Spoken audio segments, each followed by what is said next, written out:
The Week 8 schedule for Fredericksburg area high school football certainly looks interesting. We have a number of games with some very intriguing matchups. A few of them have some playoff implications. All of them have playoff implications. Okay, perhaps. All of them. How about we jump right in and start with the Freedom at Riverbend matchup. These Bears clinging to a potential playoff spot. They're only 2-5.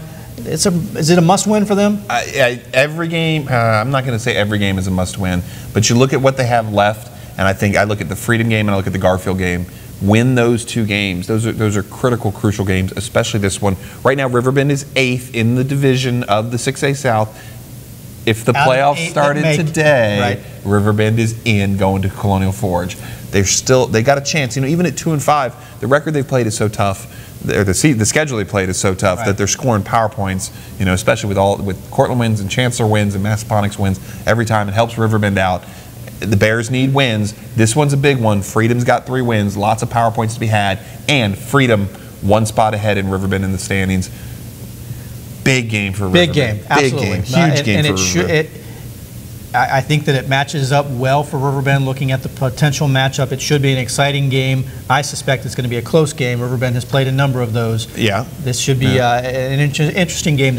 I'll be there. Well, I think I'm looking forward to watching. If you do the common opponent thing, I like Riverbend. Yeah. If you do the common opponent thing, I like Riverbend. They got to show up and play.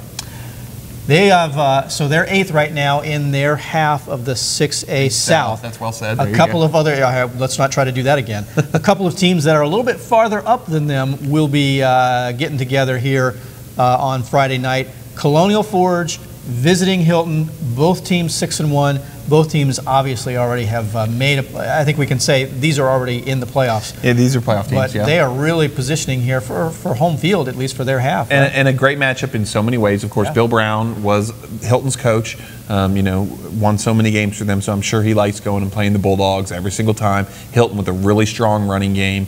This is going to be a good one. I think Colonial Forge's offense, they had about 1 really strong half against Forest Park and 1 pretty good half against Forest Park.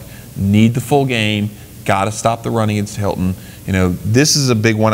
Thomas Dale, Manchester, those are other teams in the mix to finish near that top half of the 6A South. those are teams that are going to be looking at this one. You know, Forge is 1, Hilton 4. This is a huge one. You know, just a big game. No doubt. Big game. No doubt.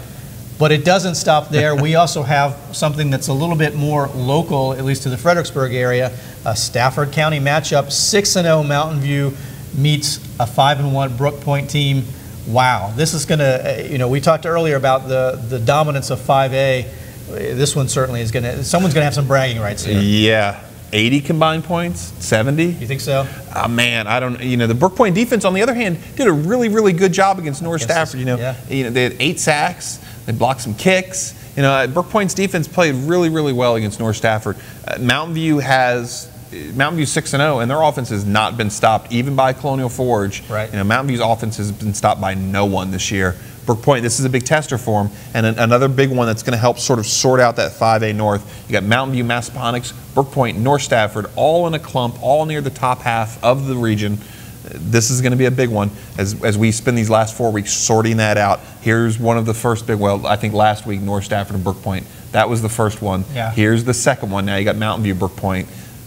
This is going to be an awesome game. I mean, we don't, as football fans, you don't often get to see matchups of 2 teams with such impressive records this late into the season at any level. So it's really something special to have that. And that's not the only one. We also have, dropping down to the 4A, James Monroe at 5-1, Chancellor now at 4-2, but a very strong 4-2. This also looks like a very intriguing game to me. Yeah, and Chancellor, I guess James. Let me correct that. JM3 at the 3A actually instead of 4A. But I wouldn't let you get away with that. You know, I gotcha. You know, and this is a good one. Chancellor's looking for the bounce back against Cortland. You know, I don't think Chancellor really doesn't want to lose again. You certainly would want to drop another game.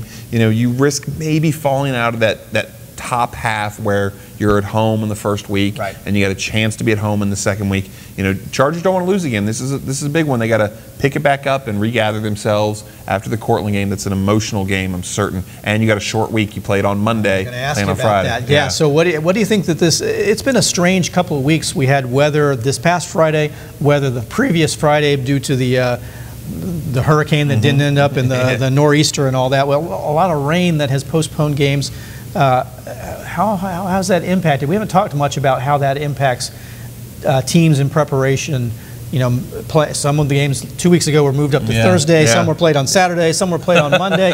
It's hard to keep track. Yeah, you can have short weeks and crazy things going on. Now the good news is you're talking about Battlefield District opponents who do the same thing every single year. Yeah. JM knows exactly what Chancellor does. Chancellor knows exactly what JM does.